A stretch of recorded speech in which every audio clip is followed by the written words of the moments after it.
ہر قسم کی حمد و ثنا ایک اللہ وحدہ لا شریک ذات کے لیے خاص اور مختص ہے۔ انگنت لا تعداد درود و سلام سید الانبیاء والمرسلین جناب محمد رسول اللہ صلی اللہ علیہ وآلہ وسلم کی ذات اقدس پر رسول اکرم صلی اللہ علیہ وآلہ وسلم کا ارشاد ہے، للصائم فرحتان، روزے دار کے لیے دو خوشیاں ہیں۔ فرحت عند فطرہ، ایک خوشی کا سما وہ ہوتا ہے جس وقت وہ روزہ اللہ کے حکم سے افطار کر رہا ہوتا ہے۔ وفرحت عند لقاء ربہ، اور ایک خوشی اس وقت ملے گی جب قیامت والے دن اس کی اللہ رب العزت کے ساتھ ملاقات ہوگی۔ نبی علیہ السلام کا یہ فرمان یہ سبق دے رہا ہے کہ بندہ مومن کی حقیقی اور اصل خوشی کس بات میں ہے۔ مومن کی اصل خوشی اور اصل اس کے چہرے پہ رونما ہونے والی مسرت یہ اس وقت ہوتی ہے جب وہ اللہ رب العزت کے کسی حکم کی اطاعت کر لیتا ہے۔ کوئی بھی اللہ تبارک و تعالیٰ کا حکم ہو، انسان جب اس حکم کی کما حقہ تعمیل کر لیتا ہے تو اس سے روح کے اندر، جسم کے اندر ایک عجیب طرح کی خوشی اور اطمینان کی ایک لہر دوڑتی ہے، اور یہ جو خوشی ہے حقیقی اور دائمی خوشی ہے۔ اس خوشی کا احساس دنیا میں بھی ہوتا ہے، اور یہی خوشی قیامت والے دن ایک مرتبہ پھر خوشی کا باعث بنے گی جب اس نیکی اور اس حکم پر ہونے والی اطاعت کا اجر اور صلہ یہ بندہ مومن اللہ کے ہاں سے پائے گا۔ تو یہ خوشی صرف روزے کے ساتھ خاص نہیں ہے، بلکہ انسان کوئی بھی بندگی کرے، چاہے وہ نماز کی شکل میں ہے، وہ روزے کی شکل میں ہے، وہ بیت اللہ کی زیارت کی شکل میں ہے، حتیٰ کہ کسی یتیم کے سر کے اوپر دست شفقت رکھنے کی شکل میں ہے، کسی بے سہارا کا سہارا بننے کی شکل میں ہے، کسی غریب کی مدد کی صورت میں ہے، کوئی ڈوبنے والا ہے اس کو بچانے کی شکل میں ہے، کوئی گرنے والا ہے اسے تھامنے کی صورت میں ہے۔ اللہ تبارک و تعالیٰ کی کسی بھی حکم کی اطاعت اور بندگی انسان جب کرتا ہے تو اللہ کا یہ وعدہ ہے کہ اللہ تبارک و تعالیٰ اس کے دل کے اندر ایک خوشی پیدا کر دیتے ہیں، اور یہ خوشی ہر نیکی کے ساتھ ہے۔ کسی روزے کے ساتھ خاص نہیں ہے۔ تو کون انسان ہے جو یہ نہیں چاہتا کہ اللہ تبارک و تعالیٰ کی طرف سے مجھے خوشی ملے، اطمینان ملے، زندگی کے اندر سکون ملے؟ تو اس کی صرف یہی صورت ہے کہ انسان اللہ کے حقوق بھی ادا کرے اور اس کے ساتھ ساتھ انسان انسانوں کے حقوق بھی ادا کرے۔ کبھی بھی ایک باغی اور سرکش انسان کو بغاوت اور سرکشی کی وجہ سے حقیقی سچی خوشی نہیں مل سکتی۔ ایک ڈاکو کتنا بڑا ڈاکہ کیوں نہ مار لے، چور کتنی بڑی چوری کیوں نہ کر لے، کوئی انسان کسی کی زمین کے اوپر ناجائز قبضہ کیوں نہ کر لے، اپنے سر کے نیچے لاکھوں روپے ناجائز رکھ کر کیوں نہ سو جائے، ایسے انسان کو کبھی بھی حقیقی اور سچی خوشی نہیں مل سکتی۔ کیوں؟ انسان کا اندر کا ضمیر وہ اسے جھنجھوڑتا رہتا ہے، وہ اسے خواب غفلت سے بیدار کرتا رہتا ہے اور مسلسل اسے یہ احساس دلاتا رہتا ہے کہ تم نے جو کام کیا ہے وہ غلط کیا ہے۔ اسی لیے نبی علیہ السلام سے ایک صحابی نے پوچھا، اے اللہ کے رسول، نیکی اور گناہ کا تصور کیا ہے؟ مجھے کیسے پتہ چلے گا کہ یہ عمل اللہ کی رضا والا ہے اور یہ عمل اللہ کی ناراضگی والا ہے؟ نبی علیہ السلام نے فرمایا، دور جانے کی ضرورت نہیں ہے، استفت قلبک، اپنے دل سے یہ پوچھ لو، تمہارا ضمیر تمہیں بتا دے گا کہ یہ عمل نیکی کا عمل ہے یا یہ عمل بدی والا عمل ہے۔ تو میرے بھائیوں، حقیقی خوشی، حقیقی کامیابی اور اصل سکون کس کے اندر ہے؟ اللہ تبارک و تعالیٰ کی احکامات پر عمل کرنے کے اندر ہے۔ اللہ کی نافرمانی کے اندر، اللہ کی بغاوت اور اس کی سرکشی کے اندر کبھی بھی انسان کو صحیح معنی کے اندر خوشی اور سکون نہیں مل سکتا۔ اور صرف اتنی ہی بات نہیں ہے، جب انسان کو حقیقی خوشی ملتی ہے تو بعض اعمال ایسے ہیں کہ اس پر مالک کائنات عرش پر بیٹھے ہوا رب وہ بھی انسان کے اس بندگی کی وجہ سے، اس عمل کی وجہ سے خوش ہو جاتا ہے۔ وہ کون سا عمل ہے کہ جو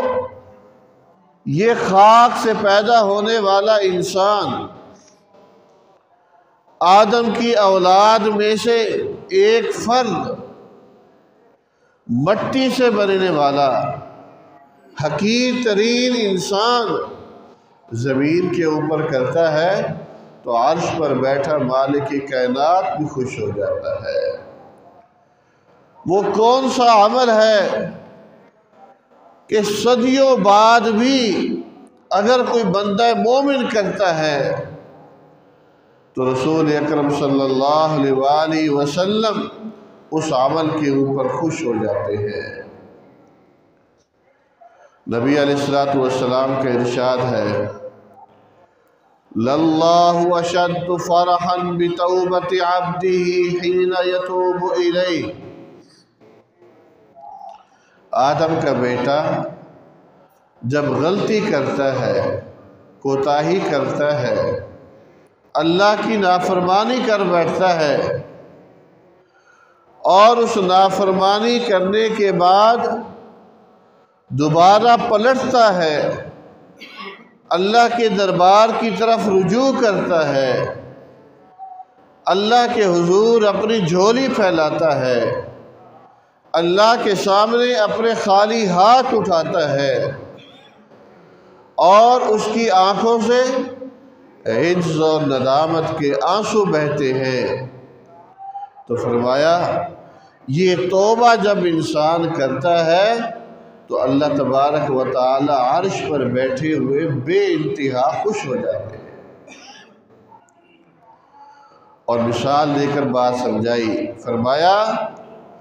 من احدکم، ذرا تصور کرو ایک آدمی وہ ہے جو اپنی سواری کے اوپر سامان کے ساتھ لدا پدا، اس پر کھانے کا بھی سامان ہے، پینے کا بھی سامان ہے، مشروبات بھی موجود ہے، سفر کی جملہ ضروریات اس کے اوپر موجود ہیں۔ جب وہ ایک جنگل کے اندر پہنچتا ہے، ارادہ کرتا ہے کہ کچھ وقت کے لیے میں آرام کروں، سستا لوں، تاکہ تازہ دم ہو کر دوبارہ اپنے سفر کا آغاز کر سکوں۔ فَأَتَى شَجَرَةً، ایک درخت کے پاس آتا ہے، فَاسْتَجَعَ فِي ظِلِّهَا، درخت کے سائے کے اندر وہ لیٹ جاتا ہے، اور جب اس کی آنکھ کھلتی ہے تو کیا دیکھتا ہے؟ نہ سواری موجود ہے، نہ اس سواری کے اوپر جو سامان ہے وہ موجود ہے۔ اب ذرا تصور میں اس انسان کی بے بسی کا آپ اندازہ لگائیں۔ اسے اب یقین کامل ہو چکا ہوگا کہ چند لمحوں کے بعد مجھے بھوک ستائے گی، مجھے پیاس ستائے گی، کھانے کے لیے بھی کچھ نہیں ہے، پینے کے لیے بھی کچھ نہیں ہے، اور جو ساتھ لے کے آیا تھا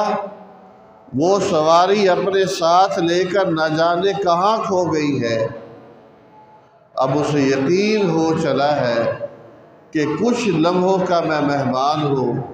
اور اس کے بعد بھوک کی شدت کی وجہ سے، پیاس کی شدت کی وجہ سے میری روح میرے جسم سے پرواز کر جائے گی۔ کبھی گھر والوں کو سوچتا ہے، کبھی بیٹے کا تصور ذہن میں لاتا ہے، کبھی بیٹی کا تصور، کبھی اہل و عیال کا تصور، لیکن وہ اتنے فاصلے کے اوپر ہے کہ کوئی بھی انسان اس کی مدد نہیں کر سکتا۔ اور نبی علیہ السلام کے الفاظ ہیں قد آئس من راحلتہ، بالکل مایوس ہو چکا ہے کہ میرے بچنے کا کوئی امکان بھی نہیں ہے۔ نبی علیہ السلام نے فرمایا فَبَيْنَا هُوَ كَذَلِكَ اِذَا هُوَ بِهَا قَائِمَةٌ عِنْدَهُ، انہی سوچوں میں وہ گم ہوتا ہے، اچانک ایک جانب سے وہی اونٹ، وہی گھوڑا، وہی سواری اسی سامان کے ساتھ لدی پھدی اچانک اس کے سامنے آتی ہے۔ فَأَخَذَ بِخِطَامِهَا، دوڑ کر جاتا ہے، اس کی مہار کو پکڑتا ہے کہ کہیں پھر نہ بھاگ جائے، اور من شدت الفرح، خوشی کی شدت کے اندر، خوشی کی انتہا میں، نئی زندگی ملنے کی خوشی کے اندر وہ زبان سے کیا جملہ بول لیتا ہے، شکرانے کے طور پر کہتا ہے اللہم انت عبدی وانا رب۔ اتنی خوشی اللہ کا شکر ادا کرنے وقت اسے احساس تک نہیں ہے، لا علمی کے اندر اس نے اپنی زبان سے کیا جملہ بول دیا ہے کہ اے اللہ انت عبدی، تو میرا بندہ ہے، وانا ربک، اور میں تیرا رب ہوں۔ کہنا تو یہ چاہیے تھا نا میں تیرا بندہ، تو میرا رب اس حال میں تو نے مجھے دوسری زندگی عطا کی ہے، لیکن اتنی خوشی کہ فرمایا اسے خوشی میں احساس تک نہیں ہوتا، جو جملہ صحیح بولنا تھا اس کو اس نے الٹ جملہ بول دیا۔ فرمایا جتنی خوشی اس انسان کو ہے نا، جب کوئی انسان توبہ کرتا ہے اللہ کو اس سے بھی زیادہ خوشی حاصل ہوتی ہے۔ للہ اشد فرحا بتوبۃ عبدہ، جب انسان اپنے گناہوں کا اقرار کرتا ہے، توبہ طائب ہوتا ہے، اس بندے سے بھی کہیں زیادہ اللہ تبارک و تعالی خوش ہوتے ہیں۔ نبی علیہ السلام نے یہ فرمان بیان کر کے امت محمدیہ کے لوگوں کو بتایا ہے، کیا؟ اے لوگوں، جس آدمی نے اللہ کو ناراض کر رکھا ہے، اللہ کی نافرمانی کر کے، اللہ کی بغاوت اور عصیان کر کے کسی کا مال کھایا ہے اور کسی کا زمین کے اوپر ناجائز قبضہ کیا ہے، بہنوں کی وراثت کے اوپر کوئی سانپ بن کر بیٹھا ہے، کوئی تاجر تجارت کے اندر دھوکہ اور فراڈ کرتا ہے، اللہ کے حقوق ادا نہ کر کے اللہ کو ناراض کیا ہوا ہے، یا انسانوں کے حقوق ادا نہ کر کے مالک کائنات کو ناراض کر بیٹھے ہیں، اب بھی موقع ہے، جب تک تمہاری یہ سانسوں کی ڈوری چل رہی ہے، موقع ہے اللہ کے ہاں آ جاؤ، رجوع کر لو، توبہ کر لو، انسانوں کے حقوق ادا کر دو، مالک کائنات تمہارے سارے کے سارے گناہوں کو معاف فرما دے گا۔ للہ اشد فرحا بتوبۃ، اور بات صرف اتنی ہی نہیں ہے، بلکہ قرآن مجید تو یہ کہتا ہے کہ وہ انسان جو صدق دل کے ساتھ توبہ کرتا ہے اور اللہ کے ہاں اقرار کرتا ہے کہ اے اللہ آج کے بعد میں یہ کام نہیں کروں گا، سچی توبہ، عزم مصمم کے ساتھ توبہ، پکے ارادے والی توبہ، اللہ تبارک و تعالیٰ کی رحمت کیا ہے؟ اللہ فرماتے ہیں تیرے وہ گناہ تو معاف کروں گا ہی کروں گا، جو تیرے گناہ ہوئے ہیں وہ بھی میں نیکیوں کے اندر تبدیل کر دوں گا۔ یبدل اللہ سیئاتہم حسنات، اللہ تبارک و تعالیٰ ان کی سیئات کو حسنات کے اندر تبدیل کر دیں گے، لیکن شرط یہی ہے انیبوا الی ربکم واسلموا لہ، لوٹ آؤ، پلٹ آؤ، نافرمانی والی زندگی سے توبہ طائب ہو جاؤ اور اس کا اقرار کرو کہ آئندہ ہم یہ کام نہیں کریں گے۔ لیکن یاد رکھنا، اگر موت کا فرشتہ سینے کے اوپر آ بیٹھا اور یقین ہو چلا چند لمحوں کے بعد اب میری روح پرواز کر جائے گی، میری روح یا آسمانوں کی طرف یا زمین کے نیچے، اور میں من و مٹی کے نیچے چلا جاؤں گا، اس وقت اگر توبہ کی چاہے خون کے آنسو کیوں نہ بہے، اللہ تبارک و تعالیٰ وہ توبہ قبول نہیں کریں گے۔ وَلَيْسَتِ التَّوْبَةُ لِلَّذِينَ يَعْمَلُونَ السَّيِّئَاتِ، اللہ ان کی توبہ قبول نہیں کریں گے جو سیئات کا ارتکاب کرتے رہے حتیٰ اذا حضر احدهم الموت، جب موت کا وقت آیا اب کہنے لگے تبت الآن، اب میں رجوع کرتا ہوں، اب میں توبہ کرتا ہوں، اب اس گناہ سے اپنے آپ کو باز رکھوں گا، فرمایا اس کی توبہ قابل قبول نہیں ہے۔ وَأَنِيبُوا إِلَىٰ رَبِّكُمْ وَأَسْلِمُوا لَهُ، اللہ کی طرف لوٹ آؤ، اللہ کے فرما بردار بن جاؤ، من قبل ان یأتیکم العذاب بغتہ، قبل اس کے کہ اچانک تم اللہ کے عذاب کی پکڑ کے اندر آ جاؤ، وَأَنْتُمْ لَا تَشْعُرُونَ، اور تمہیں پتہ بھی نہیں چلے گا۔ تو میرے بھائیوں، اللہ اور اس کے رسول کا یہ پیغام ہر نوجوان کے لیے ہے، ہر مرد اور ہر عورت کے لیے ہے۔ ہر انسان اپنے گریبان میں جھانکے، اپنا جائزہ اور محاسبہ کرے، میری زندگی کے کون سے غلط کام ہیں جو میں نے پہلے کیے تھے، یا کون سے وہ غلط کام ہیں جو مسلسل میری زندگی کا حصہ بنے ہوئے ہیں، اللہ کو ناراض کیا ہوا ہے۔ توبہ کیجئے، اللہ کی ناراضگی اللہ کی رحمت کے اندر بدل جائے گی۔ یہ وہ عمل ہے کہ یہ خاکی انسان، گناہوں کا پتلا انسان، اولاد آدم زمین کے اوپر کرتا ہے، مالک کائنات عرش پر بیٹھا ہوا خوش ہو جاتا ہے۔ دوسرا عمل جس پہ رسول اکرم صلی اللہ علیہ وسلم مسکرا اٹھے، نبی علیہ السلام نے خوشی کا اظہار فرمایا۔ صحابہ کہتے ہیں ایک دفعہ ایک علاقے کا پورا وفد آیا، جس کو تاریخ کے اندر وفد عبد القیس کا نام دیا جاتا ہے، بہت سارے افراد تھے۔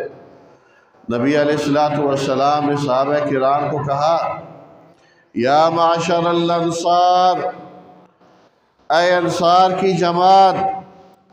اکرموا ھذا الوفد، اس جماعت کی عزت کرو، وَأَحْسِنُوا ضِيَافَتَهُمْ، اور ان کی اچھی مہمان نوازی کرو، گھر لے جاؤ، اچھی خاطر تواضع کرو۔ اور فرمایا اکرموہم وَأَحْسِنُوا ضِيَافَتَهُمْ، ان کا خیال کرنا ہے، کسی قسم کی تکلیف نہیں دینی۔ انصاریوں کا کہنا یہ ہے کہ حضرات صحابہ کرام رضوان اللہ علیہم اجمعین نے ان کی خوب خاطر مدارات کی، اچھے سے اچھا بستر دیا، بہترین خاطر تواضع فرمائی۔ جب صبح ہوئی نبی علیہ السلام آئے اور ان سے پوچھا، کیف رأیتم کرامت اخوانکم لکم، اپنے بھائیوں کا حسن سلوک تم نے کیسا پایا، انہوں نے کیسی مہمان نوازی کی؟ آگے وفد عبد القیس کیا کہتا ہے؟ کہنے لگے خیر اخوان، یہ انصار بھائیوں میں سے بہترین بھائی ہیں۔ الانوا فرشنا، نرم و گداز بستر ہمیں دیے ہیں، وَأَطَابُوا مَطْعَمَنَا، اور اچھے سے اچھا ہمیں کھانا کھلایا ہے، وَبَاتُوا وَأَصْبَحُوا، اور رات ہوئی صبح ہوئی، يُعَلِّمُونَنَا كِتَابَ رَبِّنَا وَسُنَّةَ نَبِيِّنَا، رات کو بھی ہمیں نبی علیہ السلام کے طریقے سکھلائے، اور جب صبح ہوئی اس وقت بھی آپ کے طریقے کی ہمیں تعلیم دی۔ تو صحابہ کرام کہتے ہیں نبی علیہ السلام حال دریافت کیا، حال دریافت کرنے کے بعد اعجب النبی صلی اللہ علیہ وسلم، نبی علیہ السلام انتہائی خوش ہوئے، آپ کے چہرے کے اوپر مسکراہٹ پھیل گئی، وَفَرِحَ بِهَا، اور اپنے برملا خوشی کا اظہار فرمایا۔ یہاں پر شارحین حدیث نے ایک سوال اٹھایا ہے کہ نبی علیہ السلام کیوں خوش ہوئے، آپ کے چہرے کے اوپر مسکراہٹ کیوں آئی؟ کیا اس وجہ سے کہ صحابہ کرام نے، انصاریوں نے نرم و گداز بستر مہیا کیے؟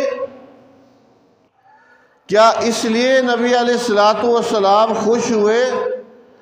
کہ انہوں نے اعلیٰ سے اعلیٰ کھانا کھلایا؟ نہیں، شارحین حدیث محدثین اعظام کہتے ہیں نبی علیہ الصلوۃ والسلام کی خوشی کی وجہ نہ نرم و گداز بستر کو مہیا کرنا تھا، نہ ہی اچھا کھانا کھلانا تھا، بلکہ جس بات پر نبی علیہ السلام کو خوشی ہی وہ کیا کہ رات کو بھی دن کو بھی ان انصاری صحابہ کرام نے ان 9 مسلم لوگوں کو اللہ کا حکم سکھایا، نبی علیہ السلام کی سنت سکھلائی تھی۔ اس پر نبی علیہ السلام خوش ہوئے۔ اس کا معنی کیا ہوا کہ نبی علیہ السلام کی کسی طریقے کی تعلیم دینا یا نبی علیہ السلام کی کسی فرامین کا فرمان کا آپ کو علم ہو جانا، اس سے بندہ مومن کو خوش ہو جانا چاہیے کہ مجھے نبی علیہ السلام کی ایک سنت کا پتہ چلا ہے، آپ کی ایک بات کا پتہ چلا ہے۔ اور یہ جذبہ ایسا ہونا چاہیے، گھر کے اندر اگر کوئی مہمان آیا ہے تو جہاں پر ظاہری طور پر اس کی خاطر مدارات کرنی ہے، وہاں پر ممکن ہو سکے تو انہیں رسول اکرم صلی اللہ علیہ وسلم کی سنت بھی بتلائی جائے۔ یہ وہ عظیم عمل ہے کہ نبی علیہ السلام نے اس کے اوپر برملا خوشی کا اظہار فرمایا ہے۔ آج کیا ہوتا ہے، ہمارے ہاں مہمان آ جائے،